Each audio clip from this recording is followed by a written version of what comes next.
नमस्कार मित्रांनो, मी युगांश शातराम सर्पमित्र आणि आज अर्ली मॉर्निंगला म्हणजे पहाटेला मला एक कॉल आलेला होता, रेस्क्यू कॉल.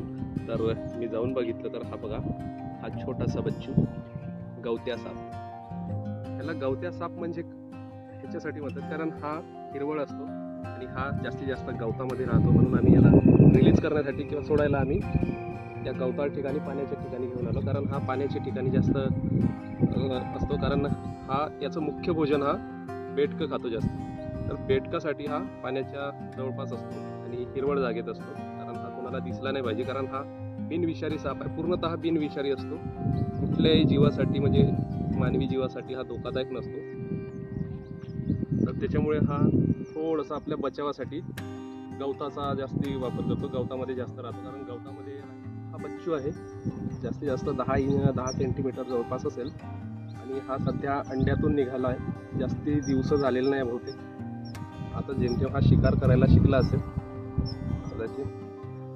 आपण याला आता सोडण्यासाठी आलो. आता याची ओळख कशी करायची ते सांगतो. का ह्याचं तोंड जे आहे याच्या शरीराशी जुडलेलं असते आणि ह्याच्यावर हा जेव्हा जन्मतः याचं जे तोंड आहे त्याच्यात मानेवर व्ही आकाराचा ब्लॅक शेड असतो किंवा ब्लॅक बँड असतो, कॉलर बँड ज्याला आम्ही म्हणतो ते असते.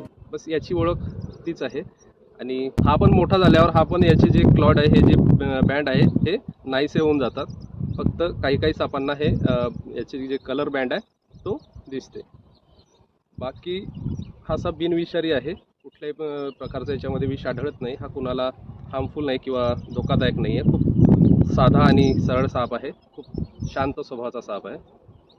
हा फक्त बेटकं खाणे किंवा गरज पडली तर पाली वगैरे खातो किंवा गोगल गाय वगैरे असते वॉर्म्स ते वगैरे खातात.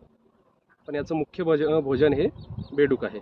आणि हा या सापाचा प्रजनन काळ आहे फेब्रुवारी ते मार्च या महिन्यामध्ये हा प्रजनन काळ याचा असतो आणि एप्रिल ते मे पर्यंत हा अंडी देऊन देतो आणि नंतर याचे पिलं होते. म्हणून हा जास्त दिवसाचा बच्चू नाही आहे, हा खूप कमी दिवसाचा बच्चू असेल किंवा जेमतेम हा अंड्यातून निघालेला पण असेल. बरं, ह्याच्या डोळ्याचा आकार जो आहे एकदम गोलाकृती, याची डोळ्याची जी बाहुली आहे हे एकदम गोलाकृती असते